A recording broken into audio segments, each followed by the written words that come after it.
ਤੁਸੀਂ ਸੁਣ ਰਹੇ ਹੋ ਕਿਤਾਬ ਆਦਿ ਬੀੜ ਬਾਰੇ, ਜਿਸ ਦੇ ਲੇਖਕ ਹਨ ਪ੍ਰੋਫੈਸਰ ਸਾਹਿਬ ਸਿੰਘ। ਤੀਜੇ ਭਾਗ ਵਿੱਚ ਸੁਣੋ ਬਾਬਾ ਮੋਹਨ ਜੀ ਦੀ ਉਸਤਤ ਅਤੇ ਭਗਤ ਬਾਣੀ ਕਿਵੇਂ ਇਕੱਠੀ ਕੀਤੀ ਗਈ। ਆਵਾਜ਼ ਗੁਰਜੰਟ ਸਿੰਘ ਰੂਪਵਾਲੀ। ਵਾਹਿਗੁਰੂ ਜੀ ਕਾ ਖਾਲਸਾ, ਵਾਹਿਗੁਰੂ ਜੀ ਕੀ ਫਤਿਹ। ਬਾਬਾ ਮੋਹਨ ਜੀ ਦੀ ਉਸਤਤ। ਪੁਸਤਕ ਸੂਰਜ ਪ੍ਰਕਾਸ਼ ਅਤੇ ਗੁਰਬਿਲਾਸ ਵਿੱਚ ਬਾਬਾ ਮੋਹਨ ਜੀ ਬਾਰੇ ਅਸੀਂ ਇੱਕ ਅਚਰਜ ਕੌਤਕ ਪੜ੍ਹ ਆਏ ਹਾਂ ਕਿ ਜਦੋਂ ਗੁਰੂ ਅਮਰਦਾਸ ਜੀ ਦੇ ਜੋਤੀ ਜੋਤ ਸਮਾਉਣ ਸਮੇਂ ਬਾਬਾ ਮੋਹਨ ਜੀ ਨੇ ਗੁਰ ਹੁਕਮ ਅਨੁਸਾਰ ਗੁਰੂ ਰਾਮਦਾਸ ਜੀ ਅੱਗੇ ਸਿਰ ਨਾ ਨਿਵਾਇਆ ਤਾਂ ਆਪਣੇ ਚੁਬਾਰੇ ਵਿੱਚ ਜਾ ਕੇ ਇਸ ਉਕਾਈ ਉੱਤੇ ਉਹ ਬੜੇ ਪਛਤਾਏ, ਬੜਾ ਕਰੁਣਾ ਲਾਭ ਕੀਤਾ। ਉਸ ਵੇਲੇ ਚੁਬਾਰੇ ਦੀ ਛੱਤ ਵਿੱਚੋਂ ਗੁਰੂ ਅਮਰਦਾਸ ਜੀ ਦੀ ਆਵਾਜ਼ ਆਈ। ਉਹਨਾਂ ਆਪਣੇ ਇਸ ਸਪੁੱਤਰ ਜੀ ਨੂੰ ਸਮਝਾਇਆ ਕਿ ਤੁਹਾਡੇ ਪਾਸ ਬਾਣੀ ਦੀਆਂ ਜੋ ਪੋਥੀਆਂ ਹਨ ਇਹ ਸਾਂਭ ਰੱਖੋ, ਕਿਸੇ ਹੋਰ ਥਾਂ ਬਾਣੀ ਨਹੀਂ ਹੈ। ਗੁਰੂ ਰਾਮਦਾਸ ਜੀ ਦੇ ਪੁੱਤਰ ਗੁਰੂ ਅਰਜਨ ਸਾਹਿਬ ਜਦੋਂ ਬੀੜ ਤਿਆਰ ਕਰਨ ਲਈ ਇਹ ਪੋਥੀਆਂ ਲੈਣ ਤੁਹਾਡੇ ਪਾਸ ਆਉਣਗੇ, ਤਦੋਂ ਉਹਨਾਂ ਦੇ ਚਰਨੀ ਲੱਗਣਾ ਤੇ ਪੋਥੀਆਂ ਦੇ ਦੇਣੀਆਂ। ਤੁਹਾਡੀ ਹੋਣ ਵਾਲੀ ਭੁੱਲ ਬਖਸ਼ੀ ਜਾਵੇਗੀ। ਇਹ ਸਾਰੀ ਵਿਥਿਆ ਬਾਬਾ ਮੋਹਨ ਜੀ ਨੇ ਪੋਥੀਆਂ ਦੇਣ ਵੇਲੇ ਗੁਰੂ ਅਰਜਨ ਸਾਹਿਬ ਜੀ ਨੂੰ ਸੁਣਾਈ ਸੀ। ਇਸ ਤੋਂ ਪਹਿਲਾਂ ਇਹ ਦੋਵੇਂ ਕਵੀ ਲਿਖਦੇ ਹਨ, ਜਦੋਂ ਗੁਰੂ ਅਰਜਨ ਸਾਹਿਬ ਨੇ ਪੋਥੀਆਂ ਲਿਆਉਣ ਸਮੇਂ ਗੋਇੰਦਵਾਲ ਜਾ ਕੇ ਬੌਲੀ ਵਿੱਚ ਇਸ਼ਨਾਨ ਕੀਤਾ ਤਾਂ ਗੁਰੂ ਅਮਰਦਾਸ ਜੀ ਨੇ ਸਾਹਮਣੇ ਪ੍ਰਗਟ ਹੋ ਕੇ ਉਹਨਾਂ ਨੂੰ ਹਦਾਇਤ ਕੀਤੀ ਕਿ ਬਾਬਾ ਮੋਹਨ ਜੀ ਦੀ ਉਸਤਤ ਕਰਨੀ, ਤੇ ਜੇ ਉਹ ਖਰਵੇ ਬੋਲ ਵੀ ਬੋਲਣ ਤਾਂ ਸਹਾਰਦੇ ਜਾਣਾ। ਆਖਰ ਉਹ ਆਪਣੀ ਭੁੱਲ ਉੱਤੇ ਪਛੇਮਾਨ ਹੋਣਗੇ ਤੇ ਪੋਥੀਆਂ ਦੇ ਦੇਣਗੇ। ਪਰ ਅਸੀਂ ਤਾਂ ਹੁਣ ਤੱਕ ਦਲੀਲ, ਇਤਿਹਾਸ ਤੇ ਗੁਰਬਾਣੀ ਦੇ ਪਰਸਪਰ ਟਾਕਰੇ ਤੋਂ ਇਸ ਨਤੀਜੇ ਉੱਤੇ ਪੁੱਜ ਚੁੱਕੇ ਹਾਂ ਕਿ ਸਿਲਸਿਲੇਵਾਰ ਹਰੇਕ ਗੁਰ ਵਿਅਕਤੀ ਦੀ ਰਾਹੀਂ ਗੁਰੂ ਅਰਜਨ ਸਾਹਿਬ ਨੂੰ ਸਾਰੇ ਹੀ ਗੁਰਮਹਿਲਾਂ ਦੀ ਸਾਰੀ ਬਾਣੀ ਮਿਲ ਚੁੱਕੀ ਹੋਈ ਸੀ। ਇਸ ਹਾਲਤ ਵਿੱਚ ਉਹਨਾਂ ਨੂੰ ਇਹ ਲੋੜ ਹੀ ਨਹੀਂ ਸੀ ਪਈ ਕਿ ਕੋਈ ਪੋਥੀਆਂ ਲੈਣ ਗੋਇੰਦਵਾਲ ਜਾਂਦੇ। ਗੁਰੂ ਅਮਰਦਾਸ ਜੀ ਦੀ ਰੂਹ ਪ੍ਰਗਟ ਹੋਣ ਦਾ ਅਵਸਰ ਹੀ ਨਹੀਂ ਬਣਿਆ ਸੀ ਤੇ ਨਾ ਹੀ ਇਹ ਜ਼ਰੂਰਤ ਪਈ ਸੀ ਕਿ ਗੁਰੂ ਅਰਜਨ ਸਾਹਿਬ ਪੋਥੀਆਂ ਦੀ ਖਾਤਰ ਬਾਬਾ ਮੋਹਨ ਜੀ ਦੀ ਵਡਿਆਈ ਕਰਦੇ ਤੇ ਉਸ ਵਡਿਆਈ ਨੂੰ ਫਿਰ ਗੁਰੂ ਗ੍ਰੰਥ ਸਾਹਿਬ ਵਿੱਚ ਦਰਜ ਕਰਦੇ। ਜਿਸ ਸ਼ਬਦ ਵਿੱਚ ਬਾਬਾ ਮੋਹਨ ਜੀ ਦੀ ਉਸਤਤ ਸਮਝੀ ਜਾ ਰਹੀ ਹੈ, ਉਹ ਸ਼ਬਦ ਪ੍ਰਸੰਗ ਅਨੁਸਾਰ ਅਸੀਂ ਪਿੱਛੇ ਲਿਖ ਆਏ ਹਾਂ। ਇਸ ਸ਼ਬਦ ਨੂੰ ਪਾਠਕ ਸੱਜਣ ਰਤਾ ਗਉ ਨਾਲ ਪੜ੍ਹਨ। ਇਸ ਵਿੱਚ ਕਿਸੇ ਮਨੁੱਖ ਦੀ ਵਡਿਆਈ ਨਹੀਂ ਹੈ।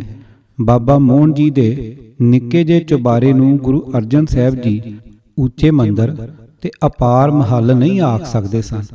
ਸਾਧ ਸੰਗਤ ਵਿੱਚ ਤੇ ਧਰਮਸ਼ਾਲਾ ਵਿੱਚ ਕਦੇ ਵੀ ਬਾਬਾ ਮੋਹਨ ਜੀ ਦੇ ਕੀਰਤਨ ਨਹੀਂ ਗਾਏ ਜਾਂਦੇ। ਉੱਥੇ ਤਾਂ ਦਿਆਰ ਠਾਕੁਰ ਦਾ ਕੀਰਤਨ ਹੋਇਆ ਕਰਦਾ ਹੈ। ਲਫ਼ਜ਼ ਮੋਹਨ ਇਹ ਸ਼ਬਦ ਵਿੱਚ ਪਰਮਾਤਮਾ ਵਾਸਤੇ ਵਰਤਿਆ ਹੈ। ਪਰਮਾਤਮਾ ਨੂੰ ਹੀ ਵੱਡੇ ਪਰਿਵਾਰ ਵਾਲਾ ਆਖਿਆ ਹੈ ਤੇ ਜਹਾਨ ਨੂੰ ਤਾਰਨ ਵਾਲਾ ਲਿਖਿਆ ਹੈ, ਤੇ ਨਿਰਾ ਇਸੇ ਸ਼ਬਦ ਵਿੱਚ ਹੀ ਲਫ਼ਜ਼ ਮੋਹ ਨਹੀਂ ਆਇਆ ਤੇ ਸਿਰਫ ਗੁਰੂ ਅਰਜਨ ਸਾਹਿਬ ਨੇ ਹੀ ਨਹੀਂ ਵਰਤਿਆ। ਇਹ ਲਫ਼ਜ਼ ਕਈ ਸ਼ਬਦਾਂ ਵਿੱਚ ਆਇਆ ਹੈ। ਗੁਰੂ ਨਾਨਕ ਸਾਹਿਬ ਜੀ ਤੇ ਗੁਰੂ ਅਮਰਦਾਸ ਜੀ ਨੇ ਵੀ ਵਰਤਿਆ ਹੈ। ਵੰਨਗੀ ਮਾਤਰ ਪ੍ਰਮਾਣ ਦਿੱਤੇ ਜਾਂਦੇ ਹਨ। ਗੁਰੂ ਨਾਨਕ ਸਾਹਿਬ ਜੀ ਦੇ ਸ਼ਬਦ। ਨੰਬਰ 1, ਮੋਹਨ ਮੋਹ ਲਿਆ ਮਨ ਮੇਰਾ, ਬੰਧਨ ਖੋਲ ਨਿਰਾਰੇ, ਨਾਨਕ ਜੋਤੀ ਜੋਤ ਸਮਾਣੀ, ਜਾ ਮਿਲਿਆ ਅਤ ਪਿਆਰੇ। ਤੁਖਾਰੀ ਸ਼ੰਤ। ਮੋਹਨ ਮੋਹਨ ਨੇ। ਨੰਬਰ 2, ਮੋਹਨ ਮੋਹ ਲਿਆ ਮਨ ਮੋਹੇ, ਗੁਰ ਕੈ ਸ਼ਬਦ ਪਛਾਨਾ ਤੋਹੇ। ਬਸੰਤ ਅਸ਼ਟਪਦੀਆਂ। ਗੁਰੂ ਅਮਰਦਾਸ ਜੀ ਦੇ ਬਚਨ।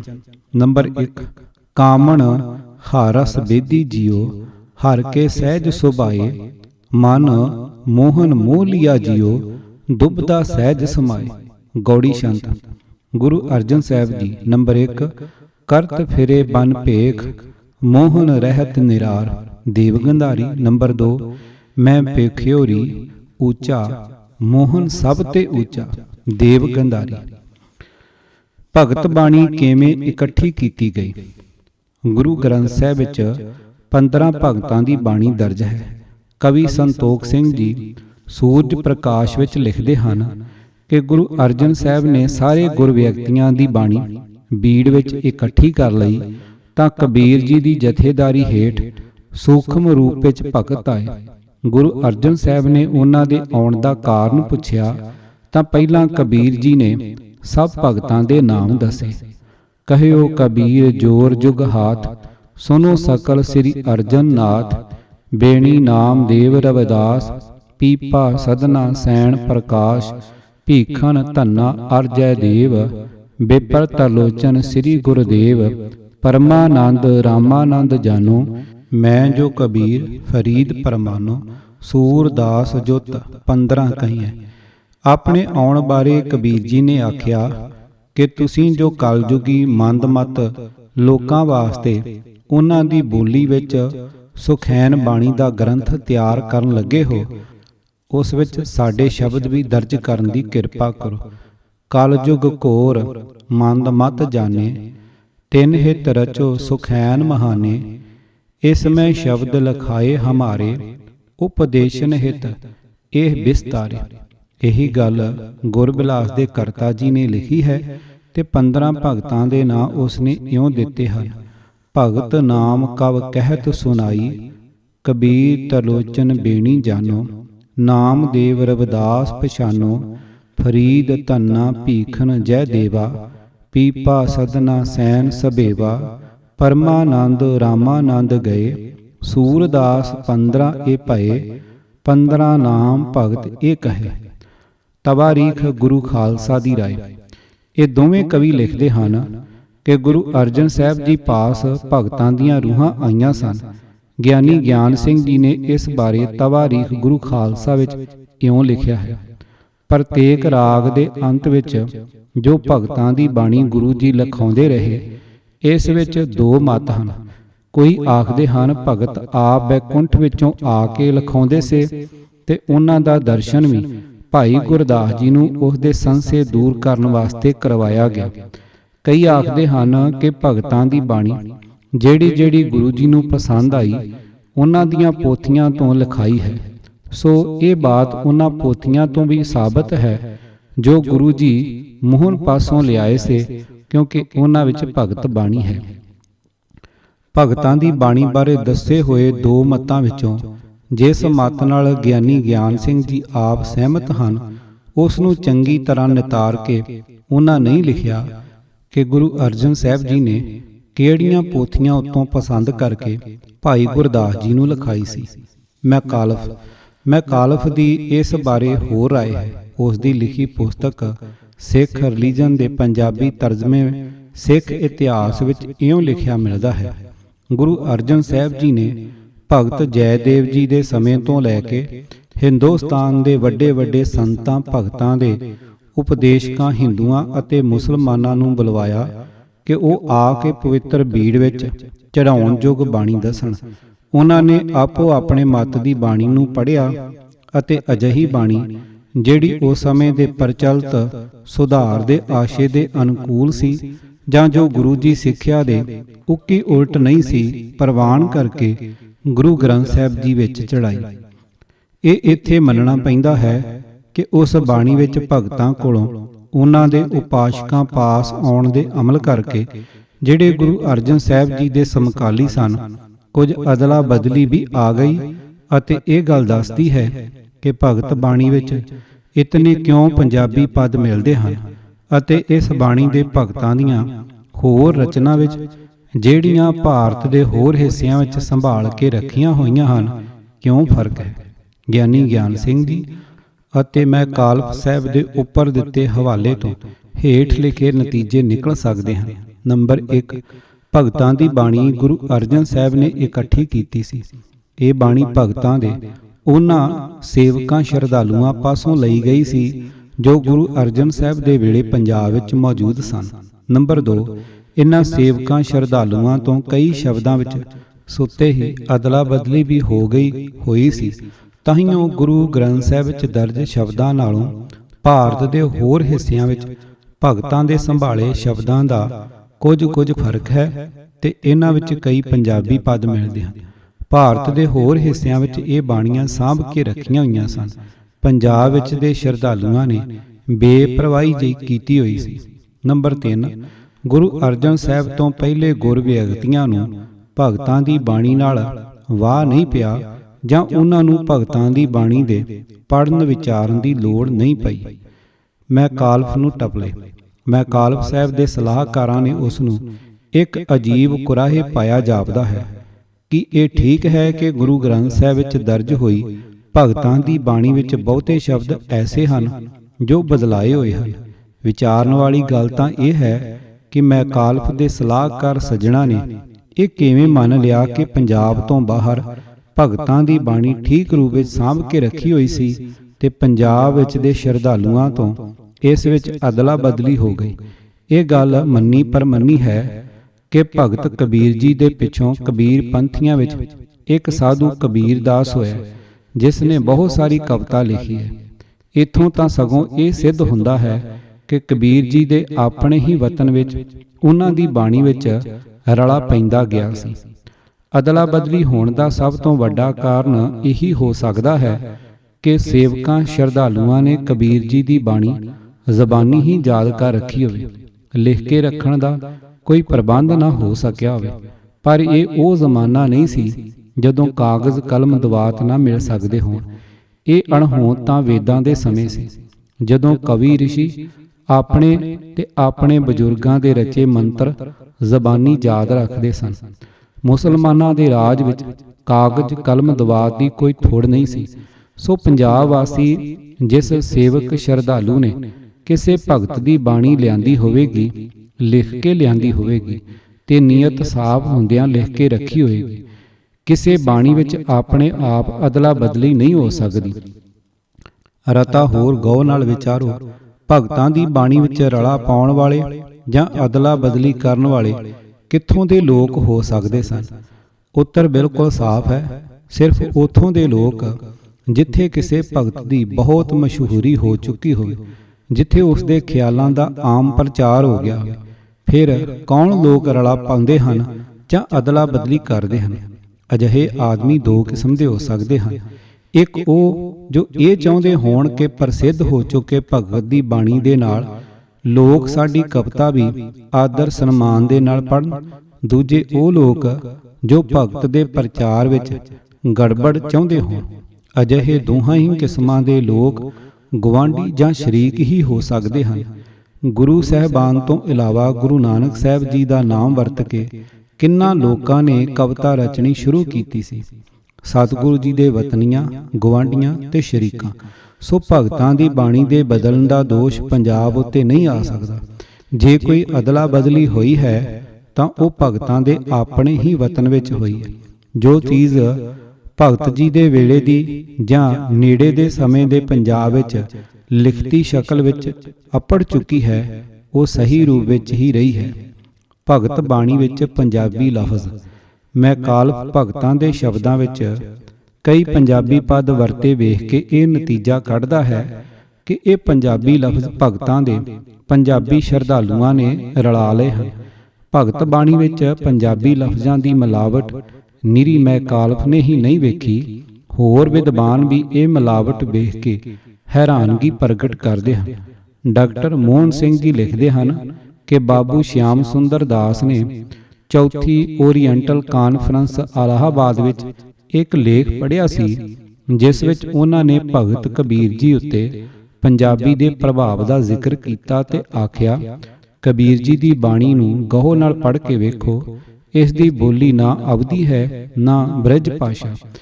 ਇਹ ਕਈ ਬੋਲੀਆਂ ਦਾ ਮਿਲ ਗੋਭਾ ਹੈ ਤੇ ਇਸ ਵਿੱਚ ਵਧੇਕ ਭਰਮਾਰ ਹੈ ਪੰਜਾਬੀ ਲਫ਼ਜ਼ਾਂ ਦੀ ਅਤੇ ਪੰਜਾਬੀ ਵਿਆਕਰਣਕ ਸ਼ਕਲਾਂ ਦੀ।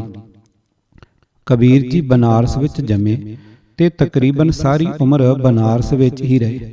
ਪਰ ਅਚਰਜ ਗੱਲ ਹੈ ਕਿ ਪੰਜਾਬੀ ਬੋਲੀ ਦਾ ਉਹਨਾਂ ਦੀ ਬਾਣੀ ਤੇ ਇਤਨਾ ਪ੍ਰਭਾਵ ਹੋ ਸਕਦਾ ਹੈ ਕਿ ਉਸ ਦੇ ਧਰਮ ਮਾਪੇ ਕਿਤੇ ਪੰਜਾਬੀ ਟੱਬਰ ਵਿੱਚੋਂ ਹੋਣ ਜਾਂ ਕਬੀਰ ਜੀ ਦੀ ਉਮਰ ਦੇ ਪਹਿਲੇ ਸਾਲ ਪੰਜਾਬੀ ਸਾਧੂਆਂ ਦੀ ਸੰਗਤ ਵਿੱਚ ਲੰਘੇ ਹੋਣ।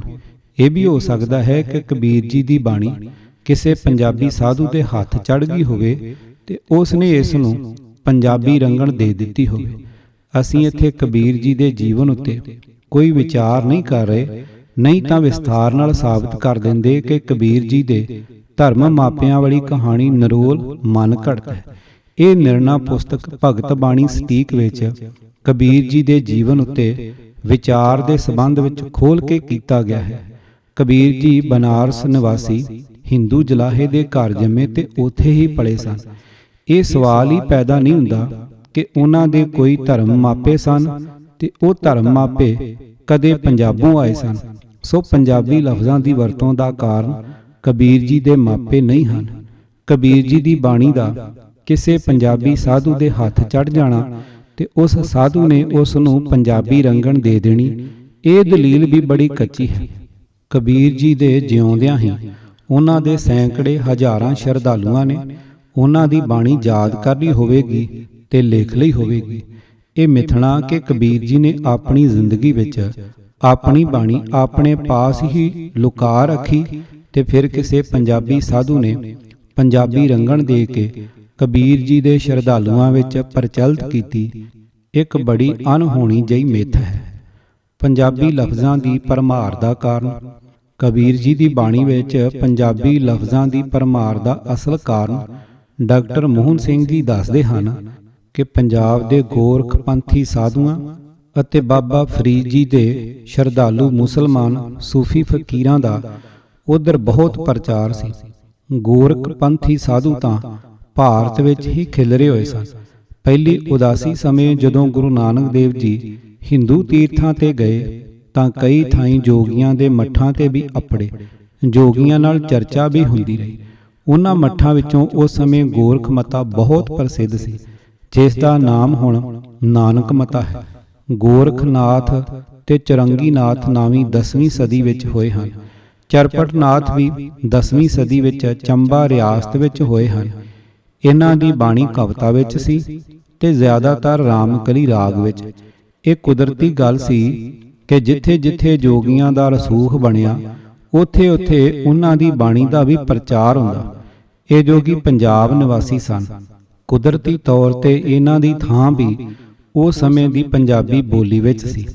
ਜੋਗੀਆਂ ਦੇ ਧਰਮ ਪ੍ਰਚਾਰ ਦੇ ਨਾਲ ਨਾਲ ਸੁੱਤੇ ਹੀ ਪੰਜਾਬੀ ਲਫ਼ਜ਼ ਵੀ ਪੰਜਾਬੋਂ ਬਾਹਰ ਜਾ ਅੱਪੜੇ ਤੇ ਉਹਨਾਂ ਭਗਤਾਂ ਦੀ ਬਾਣੀ ਵਿੱਚ ਆ ਰਲੇ, ਜਿਨ੍ਹਾਂ ਗੋਰਖ ਆਦਿ ਤੋਂ 2-3 ਸਦੀਆਂ ਪਿੱਛੋਂ ਉਹਨਾਂ ਦੀ ਬਾਣੀ ਬੜੇ ਗਹੁ ਨਾਲ ਪੜ੍ਹ ਵਿਚਾਰ ਕੇ ਲੋੜ ਅਨੁਸਾਰ ਜੋਗ ਮਤ ਦਾ ਖੰਡਨ ਵੀ ਕੀਤਾ। ਸੋ ਪੰਜਾਬੀ ਬੋਲੀ ਦਾ ਪ੍ਰਭਾਵ ਨਿਰਾ ਕਬੀਰ ਜੀ ਉੱਤੇ ਹੀ ਨਹੀਂ ਪਿਆ, ਇਹ ਅਸਰ ਸਾਰੇ ਹੀ ਭਗਤਾਂ ਉੱਤੇ ਪਿਆ, ਕਿਉਂਕਿ ਇਹ ਸਾਰੇ ਗੋਰਖ ਚਰਪਟ ਆਦਿਕ ਤੋਂ ਪਿੱਛੋਂ ਹੋਏ ਸਨ। ਡਾਕਟਰ ਮੋਹਨ ਸਿੰਘ ਜੀ ਕੁਝ ਭਗਤਾਂ ਦਾ ਸਮਾਂ ਇਉਂ ਦੱਸਦੇ ਹਨ। ਜੈਦੇਵ ਜੀ 12ਵੀਂ ਸਦੀ, ਨਾਮਦੇਵ ਜੀ ਸਨ 1270 ਤੋਂ 1350, ਕਬੀਰ ਜੀ ਸਨ 1380 ਤੋਂ 1499, ਰਵਿਦਾਸ ਜੀ ਸਨ 1490 ਵਿੱਚ ਦੇਹਾਂਤ ਹੋਇਆ। ਹੁਣ ਤੱਕ ਅਸੀਂ ਇਹ ਵਿਚਾਰ ਕਰ ਚੁੱਕੇ ਹਾਂ ਕਿ ਜੋ ਭਗਤ ਬਾਣੀ ਸ੍ਰੀ ਗੁਰੂ ਗ੍ਰੰਥ ਸਾਹਿਬ ਵਿੱਚ ਦਰਜ ਹੈ, ਭਗਤਾਂ ਦੀ ਉਚਾਰੀ ਹੋਈ ਅਸਲੀ ਬਾਣੀ ਉਹੀ ਹੈ। ਭਗਤਾਂ ਦੇ ਆਪਣੇ ਵਤਨ ਵਿੱਚ ਅਦਲਾ ਬਦਲੀ ਹੋਣੀ ਸੰਭਵ ਹੋ ਸਕਦੀ ਸੀ ਤੇ ਸ਼ਾਇਦ ਹੋਈ ਹੋਵੇਗੀ। ਹੁਣ ਅਸਾਂ ਇਹ ਵੇਖਣਾ ਹੈ ਕਿ ਸਤਿਗੁਰ ਜੀ ਨੇ ਕਿੰਨਾ ਹਾਲਾਤ ਵਿੱਚ ਇਹ ਬਾਣੀ ਇਕੱਠੀ ਕੀਤੀ ਸੀ। ਤਵਾਰੀਖ ਗੁਰੂ ਖਾਲਸਾ ਤੇ ਮੈਕਾਲਫ ਨੇ ਤਾਂ ਇਹੀ ਲਿਖਿਆ ਹੈ ਕਿ ਇਹ ਕੰਮ ਗੁਰੂ ਅਰਜਨ ਸਾਹਿਬ ਜੀ ਨੇ ਕੀਤਾ ਸੀ, ਪਰ ਗੁਰਬਾਣੀ ਦੀ ਅੰਦਰਲੀ ਗਵਾਹੀ ਇਸ ਖਿਆਲ ਨਾਲ ਮੇਲ ਨਹੀਂ ਖਾਂਦੀ। ਇਸ ਵਿੱਚ ਕੋਈ ਸ਼ੱਕ ਨਹੀਂ ਕਿ ਇਤਿਹਾਸ ਕੌਮਾਂ ਦੀ ਜਿੰਦ ਜਾਨ ਹੋਇਆ ਕਰਦਾ ਹੈ ਤੇ ਇਤਿਹਾਸਕਾਰਾਂ ਦੀ ਮਿਹਨਤ ਸਦਾ ਆਦਰ ਸਤਿਕਾਰ ਦੀ ਹੱਕਦਾਰ ਹੁੰਦੀ, ਪਰ ਇਹ ਗੱਲ ਵੀ ਅੱਖਾਂ ਤੋਂ ਓਹਲੇ ਨਹੀਂ ਕੀਤੀ ਜਾ ਸਕਦੀ ਕਿ ਸਿੱਖ ਧਰਮ ਦਾ ਅਸਲ ਕੇਂਦਰ ਸ੍ਰੀ ਗੁਰੂ ਗ੍ਰੰਥ ਸਾਹਿਬ ਦੀ ਬਾਣੀ ਹੈ। ਇਤਿਹਾਸ ਦੇ ਜਿਹੜੇ ਵਰਕੇ ਇਸ ਦੇ ਨਾਲ ਮੇਲ ਨਹੀਂ ਖਾਂਦੇ, ਉਹਨਾਂ ਨੂੰ ਗੁਰਬਾਣੀ ਦੀ ਗਵਾਹੀ ਦੇ ਟਾਕਰੇ ਤੇ ਬਰਾਬਰ ਦੀ ਥਾਂ ਨਹੀਂ ਦਿੱਤੀ ਜਾ ਸਕੇਗੀ। ਪਰ ਇਸ ਦਾ ਇਹ ਭਾਵ ਵੀ ਨਹੀਂ ਹੈ ਕਿ ਇਤਿਹਾਸ ਜਾਂ ਇਤਿਹਾਸਕਾਰ ਦੀ ਕੋਈ ਨਰਾਦਰੀ ਕੀਤੀ ਗਈ ਹੈ। ਭਗਤ ਬਾਣੀ ਤੇ ਗੁਰਬਾਣੀ ਦਾ ਸੰਬੰਧ ਕਦੋਂ ਤੋਂ? ਭਗਤ ਬਾਣੀ ਦਾ ਸੰਬੰਧ ਗੁਰਬਾਣੀ ਨਾਲ ਕਦੋਂ ਤੋਂ ਬਣਿਆ ਹੈ?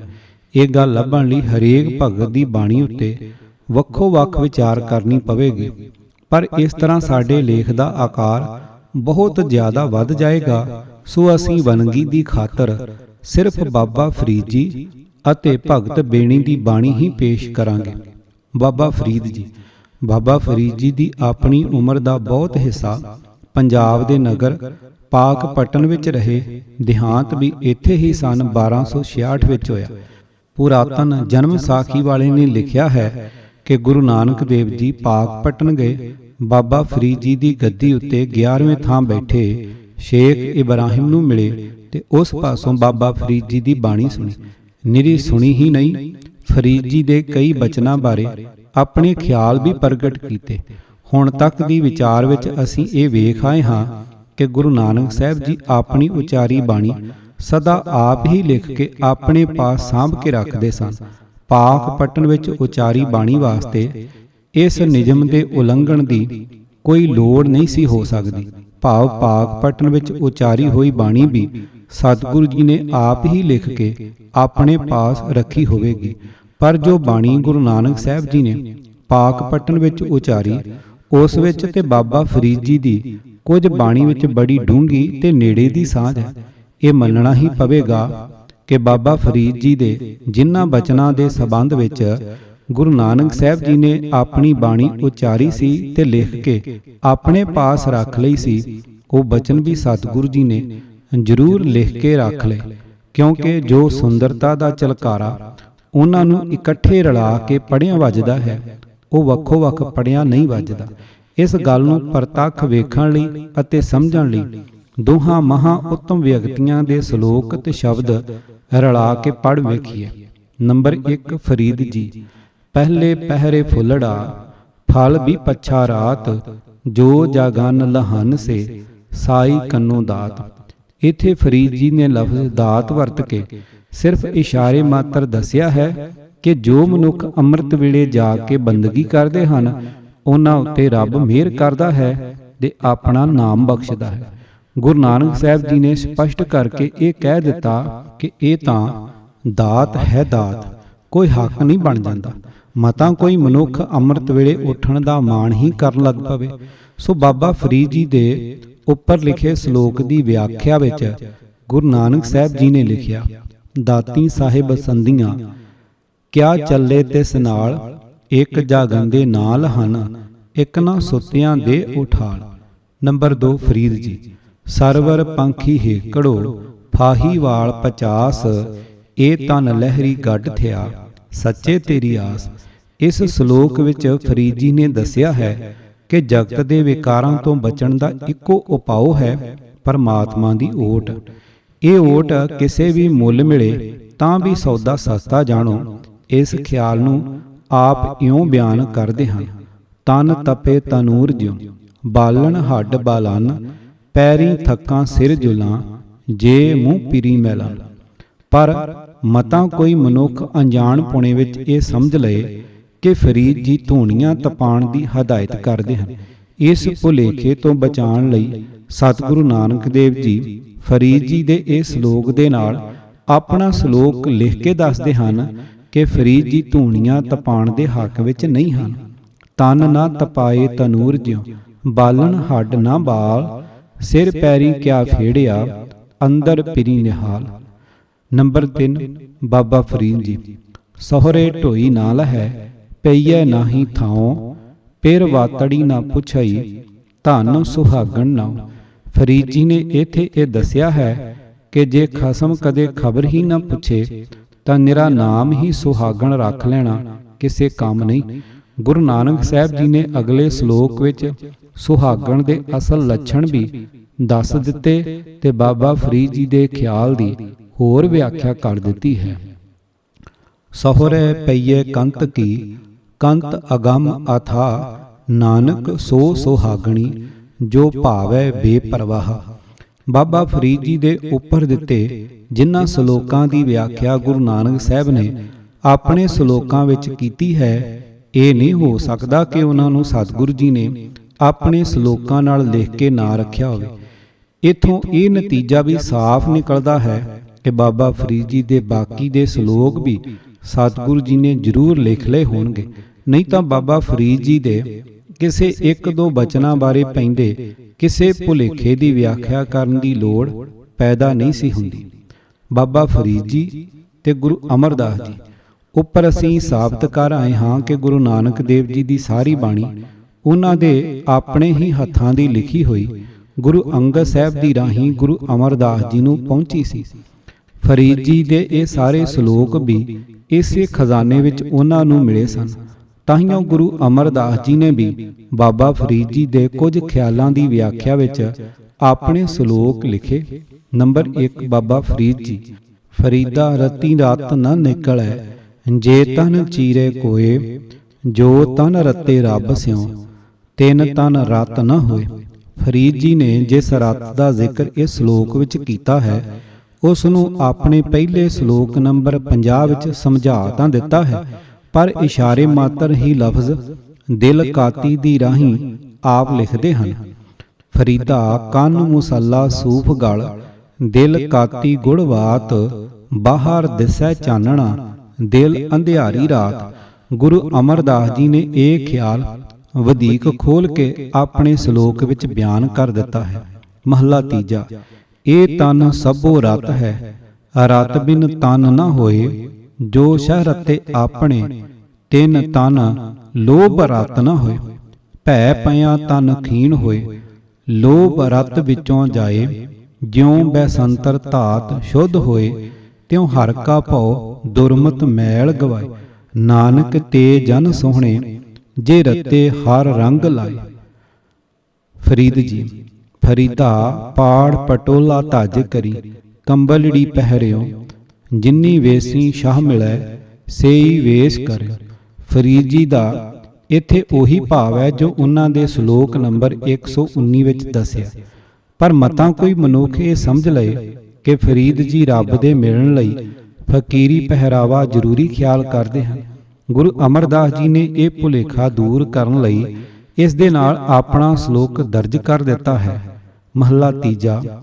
ਕਾਏ ਪਟੋਲਾ ਪਾੜਤੀ, ਕੰਬਲੜੀ ਪਹਿਰੇ, ਨਾਨਕ ਘਰ ਹੀ ਬੈਠਿਆਂ ਸ਼ਾਹ ਮਿਲੇ, ਜੇ ਨੀਅਤ ਰਾਸ ਕਰੇ। ਬਾਬਾ ਫਰੀਦ ਜੀ। ਫਰੀਦਾ ਕਾਲੀ ਜਿਨੀ ਨਾ ਰਾਵਿਆ, ਧੌਲੀ ਰਾਵੈ ਕੋਏ, ਕਰ ਸਾਈਂ ਸਿਉ ਪਿਰਹੜੀ, ਅਰਾਂਗਨ ਵੇਲਾ ਹੋਏ। ਇੱਥੇ ਫਰੀਦ ਜੀ ਇੱਕ ਕੁਦਰਤੀ ਨਿਯਮ ਦੱਸਦੇ ਹਨ ਕਿ ਜਵਾਨੀ ਵਿੱਚ ਮਾਇਕ ਆਦਤਾਂ ਪੱਕ ਜਾਣ ਨਾਲ ਬੁਢੇਪੇ ਵਿੱਚ ਬੰਦਗੀ ਵੱਲ ਪਰਤਣਾ ਆਮ ਤੌਰ ਤੇ ਔਖਾ ਹੋ ਜਾਂਦਾ ਹੈ। ਗੁਰੂ ਅਮਰਦਾਸ ਜੀ ਇਸ ਖਿਆਲ ਦੇ ਨਾਲ ਲਗਵੀਂ ਇੱਕ ਹੋਰ ਗੱਲ ਦੱਸਦੇ ਹਨ ਕਿ ਜਵਾਨੀ ਹੋਵੇ ਚਾਹੇ ਬੁਢੇਪਾ, ਬੰਦਗੀ ਸਦਾ ਹੈ ਹੀ ਰੱਬੀ ਬਖਸ਼ਿਸ਼। ਮਹਲਾ ਤੀਜਾ। ਫਰੀਦਾ ਕਾਲੀ ਧੌਲੀ ਸਾਹਿਬ ਸਦਾ ਹੈ, ਜੇ ਕੋ ਚਿਤ ਕਰੇ, ਆਪਣਾ ਲਾਇਆ ਪਿਰਮ ਨਾ ਲਗਈ, ਜੇ ਲੋਚੇ ਸਭ ਕੋਏ, ਇਹ ਪਿਰਮ ਪਿਆਲਾ ਖਸਮ ਕਾ, ਜੈ ਭਾਵੈ ਤੈਂਦੇ। ਜੇ ਭਗਤਾਂ ਦੀ ਬਾਣੀ ਤੇ ਉਸ ਵਿਚਲੇ ਫਰੀਦ ਜੀ ਦੇ ਸ਼ਲੋਕ ਗੁਰੂ ਅਰਜਨ ਸਾਹਿਬ ਦੇ ਇਕੱਠੇ ਕੀਤੇ ਹੁੰਦੇ ਤਾਂ ਗੁਰੂ ਅਮਰਦਾਸ ਜੀ ਦੇ ਉੱਪਰ ਲਿਖੇ ਸ਼ਲੋਕਾਂ ਦੇ ਉਚਾਰੇ ਜਾਣ ਦੀ ਕੋਈ ਗੁੰਜਾਇਸ਼ ਨਾ ਹੁੰਦੀ। ਸ਼ਲੋਕ ਨੰਬਰ 13 ਵਾਸਤੇ ਤਾਂ ਹੋਰ ਕੋਈ ਦਲੀਲ ਵੀ ਘੜੀ ਨਹੀਂ ਜਾ ਸਕਦੀ, ਕਿਉਂਕਿ ਇਸ ਵਿੱਚ ਤਾਂ ਗੁਰੂ ਅਮਰਦਾਸ ਜੀ ਬਾਬਾ ਫਰੀਦ ਜੀ ਦਾ ਨਾਮ ਵੀ ਵਰਤਦੇ ਹਨ। ਬੜੀ ਸਾਫ਼ ਤੇ ਪ੍ਰਤੱਖ ਗੱਲ ਹੈ ਕਿ ਇਹ ਸਾਰੇ ਸ਼ਲੋਕ ਗੁਰੂ ਨਾਨਕ ਸਾਹਿਬ ਜੀ ਨੇ ਪਾਕ ਪਟਨ ਜਾ ਕੇ ਸ਼ੇਖ ਇਬਰਾਹਿਮ ਪਾਸੋਂ ਲਏ, ਆਪਣੇ ਪਾਸ ਲਿਖ ਕੇ ਰੱਖ ਲਏ। ਇਹਨਾਂ ਨੂੰ ਚੰਗੀ ਤਰ੍ਹਾਂ ਪੜ੍ਹਿਆ ਵਿਚਾਰਿਆ, ਜਿੱਥੇ ਜਿੱਥੇ ਲੋੜ ਜਾਪੀ ਫਰੀਦ ਜੀ ਦੇ ਖਿਆਲ ਦੀ ਹੋਰ ਵਿਆਖਿਆ ਕਰ ਦਿੱਤੀ। ਆਪਣੀ ਬਾਣੀ ਦੇ ਨਾਲ ਹੀ ਗੁਰੂ ਅੰਗਦ ਸਾਹਿਬ ਦੀ ਰਾਹੀਂ ਗੁਰੂ ਅਮਰਦਾਸ ਜੀ ਤੱਕ ਅਪੜਾਈ। ਗੁਰੂ ਅਮਰਦਾਸ ਜੀ ਨੇ ਵੀ ਫਰੀਦ ਜੀ ਦੇ ਕਈ ਇਸ਼ਾਰੇ ਮਾਤਰ ਦੱਸੇ ਖਿਆਲਾਂ ਨੂੰ ਹੋਰ ਸਾਫ਼ ਕਰ ਦਿੱਤਾ।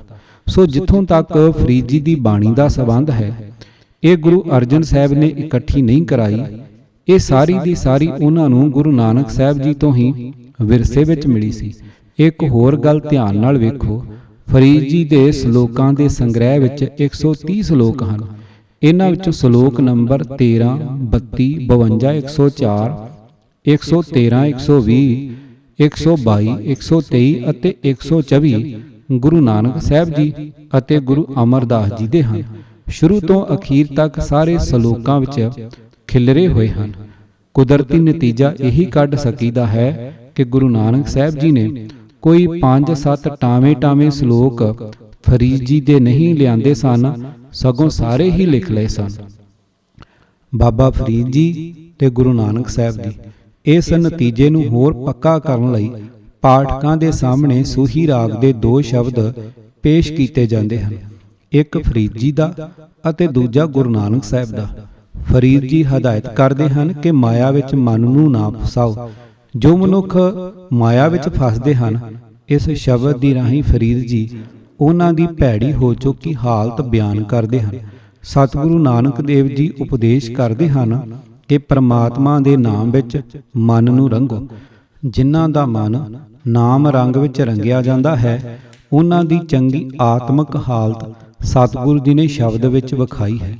ਫਰੀਦ ਜੀ ਨੇ ਮਾਇਆ ਵੇੜੀ ਮਨੁੱਖੀ ਤਸਵੀਰ ਖਿੱਚੀ ਹੈ। ਗੁਰੂ ਨਾਨਕ ਸਾਹਿਬ ਜੀ ਨੇ ਨਾਮ ਰੰਗ ਵਿੱਚ ਰੰਗੀ ਹੋਈ ਤਸਵੀਰ। ਪਹਿਲਾਂ ਦੋਹਾਂ ਸ਼ਬਦਾਂ ਦੀਆਂ ਰਹਾਉ ਦੀਆਂ ਤੁਕਾਂ ਨੂੰ ਰਲਾ ਕੇ ਪੜੋ, ਫਿਰ ਸਾਰੇ ਬੰਦਾਂ ਨੂੰ ਇੱਕ ਦੂਜੇ ਸ਼ਬਦ ਵਿੱਚੋਂ ਲੈ ਕੇ ਵੇਖੋ ਕਿਤਨੀ ਸੁੰਦਰ ਸਾਂਝ ਹੈ, ਕਿਤਨੇ ਹੀ ਲਫ਼ਜ਼ ਸਾਂਝੇ ਹਨ। ਇਹਨਾਂ ਦੋਹਾਂ ਸ਼ਬਦਾਂ ਨੂੰ ਪੜ੍ਹ ਕੇ ਕੋਈ ਸ਼ੱਕ ਨਹੀਂ ਰਹਿ ਜਾਂਦਾ। ਗੁਰੂ ਨਾਨਕ ਸਾਹਿਬ ਜੀ ਨੇ ਬਾਬਾ ਫਰੀਦ ਜੀ ਦੀ ਇੱਕ ਪਾਸੀ ਤਸਵੀਰ ਦਾ ਦੂਜਾ ਪਾਸਾ ਤਿਆਰ ਕਰਕੇ ਤਸਵੀਰ ਨੂੰ ਮੁਕੰਮਲ ਕਰ ਦਿੱਤਾ ਹੈ। ਜੇ ਫਰੀਦ ਜੀ ਦਾ ਇਹ ਸ਼ਬਦ ਗੁਰੂ ਨਾਨਕ ਸਾਹਿਬ ਜੀ ਆਪਣੇ ਸ਼ਬਦਾਂ ਨਾਲ ਸਾਂਭ ਕੇ ਨਾ ਰੱਖਦੇ ਤਾਂ ਫਿਰ ਇਹ ਨਹੀਂ ਹੋ ਸਕਦਾ ਸੀ ਕਿ ਇਹ ਦੋਵੇਂ ਸ਼ਬਦ ਆਪੋ ਵਿੱਚ ਇਤਨੀ ਡੂੰਘੀ ਸਾਂਝ ਰੱਖ ਸਕਦੇ। ਦੋਵੇਂ ਸ਼ਬਦ ਇਉਂ ਹਨ, ਸੋਹੀ ਫਰੀਦ ਜੀ, ਬੇੜਾ ਬੰਧ ਨ ਸਕਿਓ ਬੰਧਨ ਕੀ ਬੇਲਾ, ਭਰ ਸਰਵਰ ਜਬ ਉਛਲੈ ਤਬ ਤਰਨ ਦੁਹੇਲਾ, ਹੱਥ ਨ ਲਾਏ ਕੁਸੰਭੜੇ ਜਲ ਜਾਸੀ ਢੋਲਾ ਰਹਾ, ਇੱਕ ਆਪੀ ਨੇ ਪਤਲੀ ਸ਼ਹਿ ਕੇਰੇ ਬੋਲਾ, ਦੁੱਧਾ ਥਣੀ ਨ ਆਵਈ ਫਿਰ ਹੋਏ ਨਾ ਮੇਲਾ, ਕਹੈ ਫਰੀਦ ਸਹੇਲਿਓ ਸਾ ਆਲਾਸੀ, ਹਾਂਸ ਚਲਸੀ ਡੁੰਮਣਾ ਆਹ ਤਨ ਢੇਰੀ ਥੀਸੀ। ਸੋਹੀ ਮਹੱਲਾ ਪਹਿਲਾ। ਜਪ ਤਪ ਕਾ ਬੰਧ ਬੇੜੁਲਾ, ਜਿਤ ਲੰਗੇ ਵਹੀਲਾ, ਨਾ ਸਰਵਰ ਨਾ ਉਛਲੇ ਐਸਾ ਪੰਥ ਸੁਹੇਲਾ, ਤੇਰਾ ਏਕੋ ਨਾਮ ਮਜੀਠੜਾ, ਰੱਤਾ ਮੇਰਾ ਚੋਲਾ ਸਦ ਰੰਗ ਟੋਲਾ ਰਹਾ, ਸਾਜਨ ਚੱਲੇ ਪਿਆਰਿਆ ਕਿਉਂ ਮੇਲਾ ਹੋਈ, ਜੇ ਗੁਣ ਹੋਵੇ ਗੰਠੜੀਏ ਮੇਲੇਗਾ ਸੋਈ, ਮਿਲਿਆ ਹੋਏ ਨਾ ਵਿਛੋੜੇ ਜੇ ਮਿਲਿਆ ਹੋਈ, ਆਵਾ ਗੌਣ ਨਿਵਾਰਿਆ ਹੈ ਸਾਚਾ ਸੋਈ, ਹਉਮੈ ਮਾਰ ਨਿਵਾਰਿਆ ਸੀਤਾ ਹੈ ਚੋਲਾ, ਗੁਰ ਬਚਨੀ ਫਲ ਪਾਇਆ ਸ਼ਾਹ ਕੇ ਅੰਮ੍ਰਿਤ ਬੋਲਾ, ਨਾਨਕ ਕਹੈ ਸਹੇਲਿਓ ਸ਼ਾਹ ਖਰਾ ਪਿਆਰਾ, ਹਮ ਸ਼ਹਿ ਕੇਰੀਆਂ ਦਾਸੀਆਂ ਸਾਚਾ ਖਸਮ ਹਮਾਰਾ। ਭਗਤ ਬੇਣੀ ਜੀ। ਬੇਣੀ ਜੀ ਬਿਹਾਰ ਪ੍ਰਾਂਤ ਦੇ ਵਸਨੀਕ ਸਨ। ਇਹ ਵੀ ਸਤਿਗੁਰੂ ਨਾਨਕ ਸਾਹਿਬ ਜੀ ਤੋਂ ਪਹਿਲਾਂ ਹੋ ਚੁੱਕੇ ਸਨ। ਗੁਰੂ ਗ੍ਰੰਥ ਸਾਹਿਬ ਵਿੱਚ ਇਹਨਾਂ ਦੇ 3 ਸ਼ਬਦ ਦਰਜ ਹਨ, ਸ੍ਰੀ ਰਾਗ, ਰਾਮਕਲੀ ਅਤੇ ਪ੍ਰਭਾਤੀ ਵਿੱਚ ਇੱਕ ਇੱਕ। ਕਿਸ ਗੁਰ ਵਿਅਕਤੀ ਦੇ ਹੱਥ ਭਗਤ ਜੀ ਦੇ ਇਹ ਸ਼ਬਦ ਆਏ, ਇਹ ਗੱਲ ਸਮਝਣ ਲਈ ਇਹਨਾਂ ਸ਼ਬਦਾਂ ਨੂੰ ਵਾਰੋ ਵਾਰੀ ਲੈ ਕੇ ਗਹੁ ਨਾਲ ਪੜ੍ਹੀਏ। ਬੇਣੀ ਜੀ ਦਾ ਪਹਿਲਾ ਸ਼ਬਦ ਸ੍ਰੀ ਰਾਗ ਵਿੱਚ ਹੈ। ਇਸ ਦਾ ਸਰਲੇਖ ਇਉਂ ਹੈ, ਸ੍ਰੀ ਰਾਗ ਬਾਣੀ ਭਗਤ ਬੇਣੀ ਜੀਓ ਕੀ, ਪਹਿਰਿਆਂ ਕੇ ਘਰ ਗਾਵਣਾ। ਸਰਲੇਖ ਦੇ ਦੂਜੇ ਹਿੱਸੇ ਦਾ ਭਾਵ ਇਹ ਹੈ ਕਿ ਇਸ ਸ਼ਬਦ ਨੂੰ ਉਸ ਘਰ ਵਿੱਚ ਗਾਵਣਾ ਹੈ ਜਿਸ ਘਰ ਵਿੱਚ ਉਹ ਸ਼ਬਦ ਜਿਸ ਦਾ ਸਰਲੇਖ ਹੈ ਪਹਿਰੇ। ਇਹ ਬਾਣੀ ਪਹਿਰੇ ਵੀ ਇਸੇ ਸ੍ਰੀ ਰਾਗ ਵਿੱਚ ਹੀ ਹੈ ਅਤੇ ਇਸ ਦਾ ਘਰ ਪਹਿਲਾ ਹੈ। ਸੋ ਬੇਣੀ ਜੀ ਦੇ ਇਹ ਸ਼ਬਦ ਨੂੰ ਘਰ ਪਹਿਲੇ ਵਿੱਚ ਗਾਵਣਾ ਹੈ।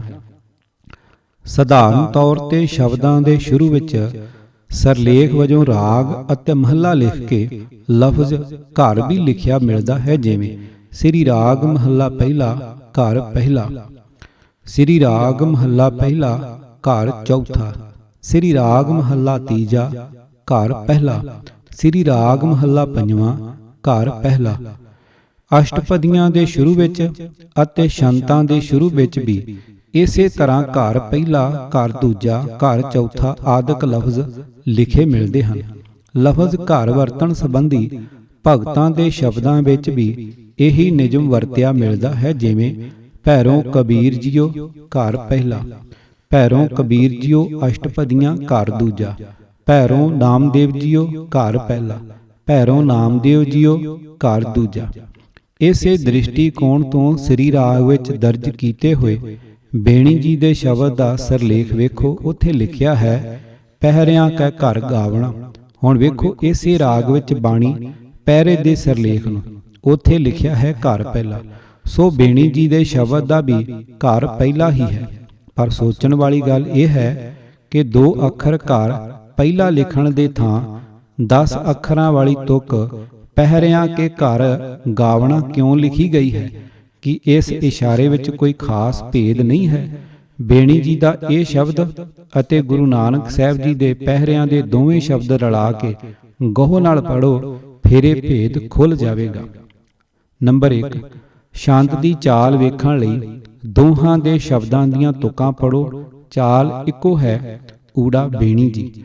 ਰੇ ਨਰ ਗਰਭ ਕੁੰਡਲ ਜਬ ਆਸ਼ਤ, ਉਰਦ ਧਿਆਨ ਲਿਵ ਲਾਗਾ, ਮਿਰਤਕ ਪਿੰਡ ਪਦ ਮਦ ਨ ਅਹਨਸ, ਏਕ ਅਗਿਆਨ ਸੋ ਨਾਗਾ।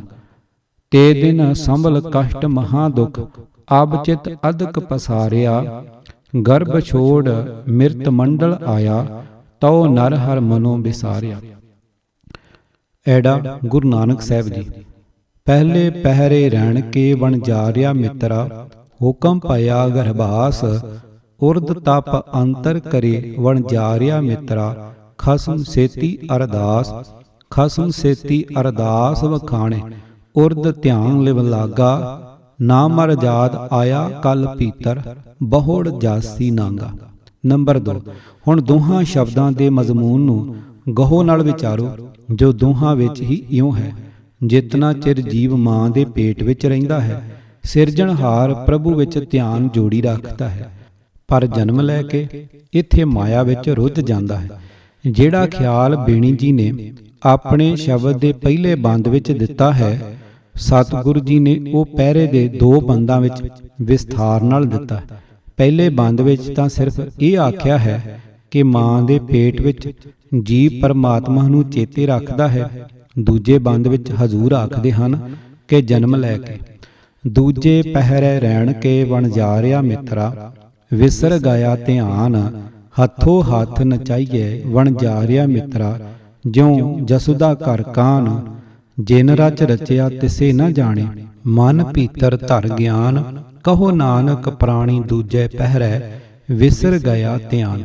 ਬੇਣੀ ਜੀ ਦੇ ਦੂਜੇ ਤੀਜੇ ਬੰਦ ਵਿੱਚ ਮਾਇਆ ਦੇ ਪ੍ਰਭਾਵ ਦਾ ਜ਼ਿਕਰ ਹੈ ਕਿ ਖਿਨ ਖਿਨ ਮੋਹ ਵਿਆਪੈ, ਪੰਚ ਪ੍ਰਗਟ ਸੰਤਾਪੈ, ਉਛਲਿਆ ਕਾਮ ਸਰ ਅਪਸਰ ਨ ਪਛਾਣਿਆ, ਸੋਤ ਸੰਪਤ ਦੇਖ ਇਹ ਮਨ ਗਰਬਿਆ, ਰਸ ਮਿ ਸਮੇਤ ਅੰਮ੍ਰਿਤ ਬਿਖ ਚਾਖੀ, ਜਪ ਤਪ ਸੰਜਮ ਛੋੜ ਸੁਕ੍ਰਿਤ ਮਤ। ਸਤਿਗੁਰੂ ਨਾਨਕ ਸਾਹਿਬ ਜੀ ਦੇ ਦੋਹਾਂ ਪਹਿਰਿਆਂ ਦੇ ਤੀਜੇ ਤੇ ਦੂਜੇ ਬੰਦਾਂ ਵਿੱਚ ਵੀ ਇਹੀ ਜ਼ਿਕਰ ਹੈ। ਧਨ ਜੋਬਨ ਸਿਉ ਚਿਤ, ਬਿਗਲ ਭਇਆ ਸੰਗ ਮਾਇਆ, ਅਹਲਾ ਜਨਮ ਗਵਾਇਆ, ਭਾਰ ਜੋਬਨ ਮੈਂ ਮਤ, ਅਹਨਸ ਕਾਮ ਵਿਆਪਿਆ, ਹੋਰ ਜਾਣੇ ਰਸ ਕਸ ਮੀਠੇ, ਤੀਰਥ ਵਰਤ ਸੋ ਸੰਜਮ ਨਾਹੀ।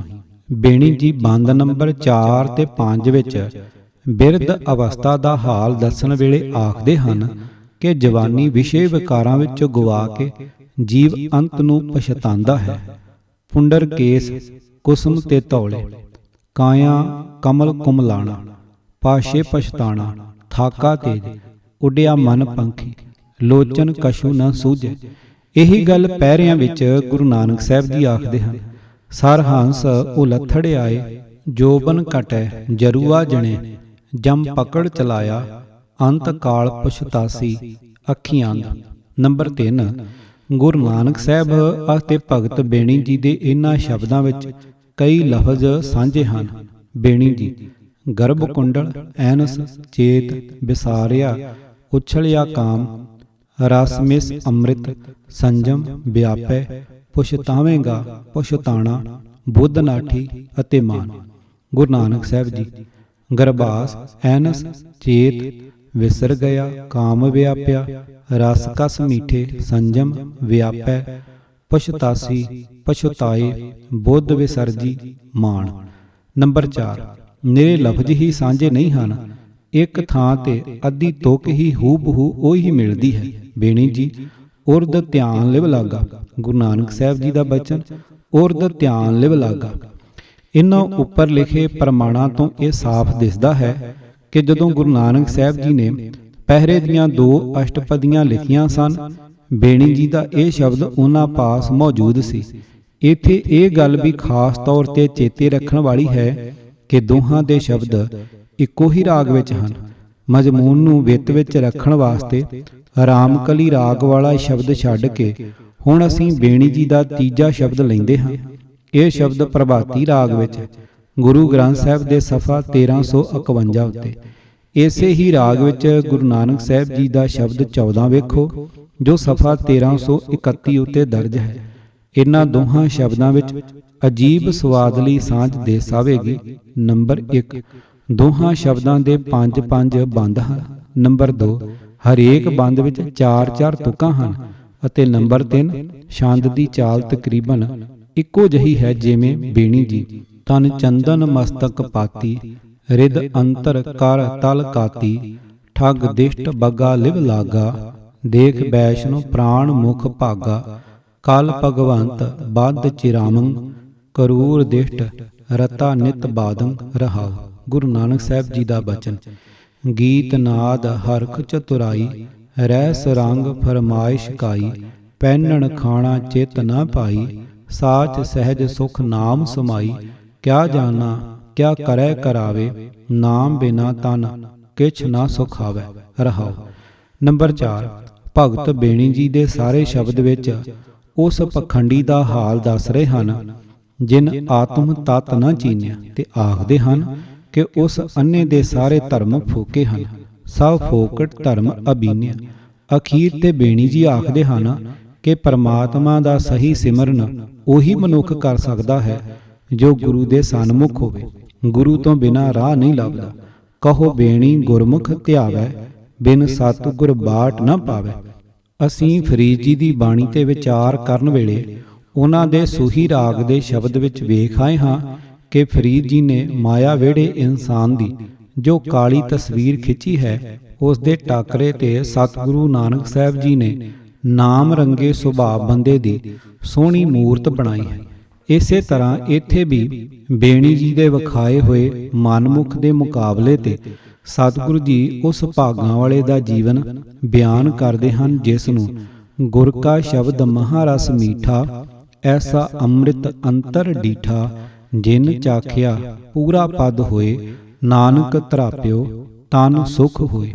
ਨੰਬਰ 5, ਜੇ ਇਹਨਾਂ ਸ਼ਬਦਾਂ ਨੂੰ ਹੋਰ ਡੂੰਘੀ ਨਜ਼ਰ ਨਾਲ ਵੇਖੀਏ ਤਾਂ ਕਿਤੇ ਕਿਤੇ ਖਿਆਲਾਂ ਦਾ ਟਾਕਰਾ ਕੀਤਾ ਹੋਇਆ ਵੀ ਦਿਸਦਾ ਹੈ, ਜਿਵੇਂ ਬੇਣੀ ਜੀ ਪਖੰਡੀ ਦੇ ਊੜਾ ਤਨ ਚੰਦਨ, ਐੜਾ ਮੁਖ ਖੀਰ, ਈੜੀ ਦੋਏ ਧੋਤੀ ਕਰਮ, ਤੇ ਸੱਸਾ ਪੱਗ ਨਾਚਸ ਚਿਤ ਅਕਰਮੰ।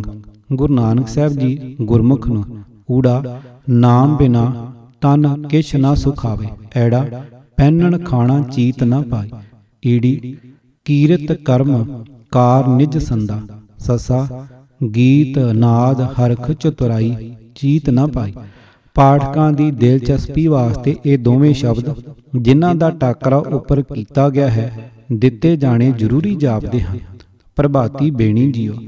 ਤਨ ਚੰਦਨ ਮਸਤਕ ਪਾਤੀ, ਰਿਦ ਅੰਤਰ ਕਰ ਤਲ ਕਾਤੀ, ਠੱਗ ਦਿਸ਼ਟ ਬੱਗਾ ਲਿਵ ਲਾਗਾ, ਦੇਖ ਬੈਸ਼ਨੂ ਪ੍ਰਾਣ ਮੁਖ ਭਾਗਾ, ਕਲ ਭਗਵੰਤ ਬਦ ਚਿਰਾਮੰਗ, ਕਰੂਰ ਦਿਸ਼ਟ ਰਤਾ ਨਿਸ ਬਾਦੰਗ ਰਹਾਉ।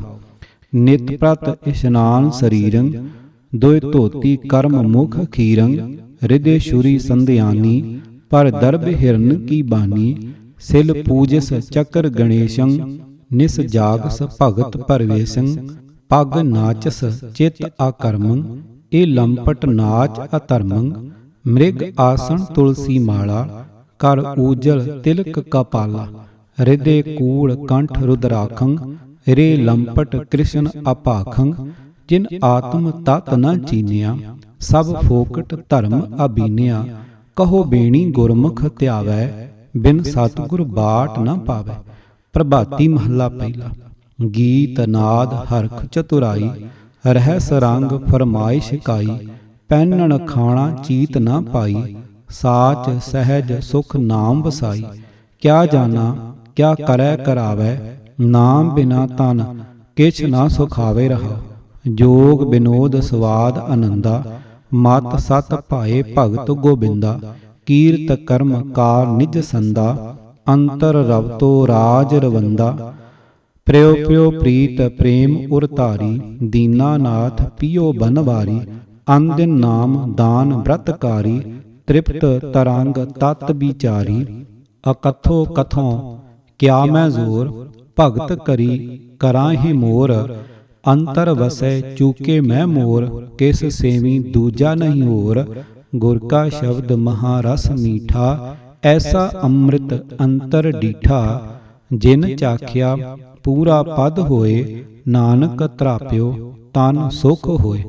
ਪਰ ਜੋ ਸੱਜਣ ਇਨ੍ਹਾਂ ਸ਼ਬਦਾਂ ਦੀ ਸਾਂਝ ਲੱਭਣ ਲਈ ਇਤਨੀ ਡੂੰਘਾਈ ਵਿੱਚ ਜਾਣ ਦੀ ਖੇਚਲ ਪਸੰਦ ਨਾ ਕਰਨ, ਉਹਨਾਂ ਲਈ ਗੁਰੂ ਨਾਨਕ ਸਾਹਿਬ ਜੀ ਦਾ ਇੱਕ ਹੋਰ ਸ਼ਲੋਕ ਦਿੱਤਾ ਜਾਂਦਾ ਹੈ।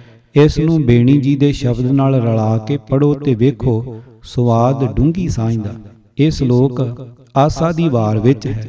ਪੜ੍ਹ ਪੁਸਤਕ ਸੰਧਿਆ ਬਾਦੰ, ਸਿਲ ਪੂਜਸ ਬਗਲ ਸਮਾਦੰ। ਮੁਖ ਝੂਠ ਬਿਭੂਖਣ ਸਾਰੰ, ਤ੍ਰੈਪਾਲ ਤਿਹਾਲ ਵਿਚਾਰੰ। ਗਲ ਮਾਲਾ ਤਿਲਕ ਲਲਾਟੰ, ਦੋ ਧੋਤੀ ਬਸਤਰ ਕਪਾਟੰ। ਜੇ ਜਾਣਸ ਬ੍ਰਹਮੰ ਕਰਮੰ, ਸਾ ਫੋਕਟ ਨਿਹਚੋ ਕਰਮੰ। ਕਹੋ ਨਾਨਕ ਨਿਹਚੋ ਧਿਆਵੈ, ਵਿਣ ਸਤਿਗੁਰ ਵਾਟ ਨਾ ਪਾਵੇ। ਅਸਲੀਅਤ ਲੱਭਣ ਦੇ ਚਾਹਵਾਨ ਸੱਜਣ ਹੁਣ ਸੁੱਤੇ ਹੀ ਇਸ ਨਤੀਜੇ ਤੇ ਪਹੁੰਚ ਜਾਣਗੇ ਕਿ ਭਗਤ ਬੇਣੀ ਜੀ ਦੇ ਇਹ ਸਾਰੇ ਸ਼ਬਦ ਗੁਰੂ ਨਾਨਕ ਸਾਹਿਬ ਜੀ ਦੇ ਪਾਸ ਮੌਜੂਦ ਸਨ। ਜਿੱਥੋਂ ਤੱਕ ਬੇਣੀ ਜੀ ਦਾ ਸੰਬੰਧ ਗੁਰੂ ਗ੍ਰੰਥ ਸਾਹਿਬ ਜੀ ਨਾਲ ਹੈ, ਨਿਸੰਗ ਹੋ ਕੇ ਇਹ ਕਿਹਾ ਜਾ ਸਕਦਾ ਹੈ ਕਿ ਨਾ ਹੀ ਭਗਤ ਬੇਣੀ ਜੀ ਦੀ ਰੂਹ ਗੁਰੂ ਅਰਜਨ ਸਾਹਿਬ ਜੀ ਪਾਸ ਆਈ ਸੀ ਕਿ ਮੇਰੀ ਬਾਣੀ ਗੁਰੂ ਗ੍ਰੰਥ ਸਾਹਿਬ ਵਿੱਚ ਦਰਜ ਕਰੋ, ਅਤੇ ਨਾ ਹੀ ਗੁਰੂ ਅਰਜਨ ਸਾਹਿਬ ਜੀ ਨੇ ਇਸ ਭਗਤ ਦੀ ਬਾਣੀ ਕਿਸੇ ਪੰਜਾਬ ਨਿਵਾਸੀ ਸ਼ਰਧਾਲੂ ਪਾਸੋਂ ਲਈ ਸੀ। ਇਹ ਸ਼ਬਦ ਸਤਿਗੁਰ ਜੀ ਨੂੰ ਉਸੇ ਖਜ਼ਾਨੇ ਵਿੱਚੋਂ ਮਿਲੇ ਸਨ ਜਿਸ ਵਿੱਚ ਪਹਿਲੇ ਚੌਹਾਂ ਗੁਰ ਵਿਅਕਤੀਆਂ ਦੀ ਸਾਰੀ ਬਾਣੀ ਇਕੱਠੀ ਕੀਤੀ ਹੋਈ ਸੀ, ਤੇ ਜੋ ਗੁਰੂ ਨਾਨਕ ਸਾਹਿਬ ਜੀ ਤੋਂ ਲੈ ਕੇ ਤਰਤੀਬਵਾਰ ਅਗਲੇ ਗੁਰ ਵਿਅਕਤੀ ਤੱਕ ਗੁਰਗੱਦੀ ਵੇਲੇ ਅਪੜਦੀ ਰਹੀ ਸੀ। ਬਾਕੀ ਦੇ ਸਾਰੇ ਭਗਤਾਂ ਬਾਰੇ ਵੀ ਇਹੀ ਗੱਲ ਯਕੀਨੀ ਹੈ।